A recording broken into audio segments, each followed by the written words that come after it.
ইনশাল্লাহ এই দেশ এবং এলাকাবাসী সম্পন্ন সবার কাজ করবে ইনশাল্লাহ। আজকে থেকে বলি, আরো যদি কোনো অসুবিধা হয়ে থাকে, আমরা এখানে যারা আছি সবাই যেরকম যুদ্ধ করে দেশটাকে জয় করেছি, আজকে থেকে 24 সালের সবাই আমরা মুক্তিযোদ্ধা ইনশাল্লাহ। মুক্তিযোদ্ধার কোঠা আমরা নতুন করে এই ছাত্র সমাজকে নিয়ে নতুন করে কোঠা তৈরি করবো ইনশাল্লাহ। ছাত্র সমাজ দেশ থেকে রক্ষা করছে, এই ছাত্র সমাজ দেশ থেকে উন্নয়নের তালিকায় নিয়ে যাবে ইনশাল্লাহ। পৃথিবীর মানচিত্রের মধ্যে কলঙ্কের দাগ লাগছে, সেই কলঙ্কের দাগকে মুছে দেবো ইনশাল্লাহ।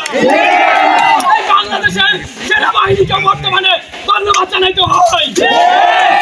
সমাজের যুবক সমাজের ছাত্র সমাজের দুঃখ কষ্টকে ভুলিয়ে দিয়েছে আমাদের সেনাবাহিনী। কখনো আমি ইনশাল্লাহ বলবো না, আমরা এই ছাত্র সমাজ থেকে ইনশাল্লাহ আমরা সেনাবাহিনীকে গুছাবো এবং পুলিশ প্রশাসনকে নতুন করে সাজাবো।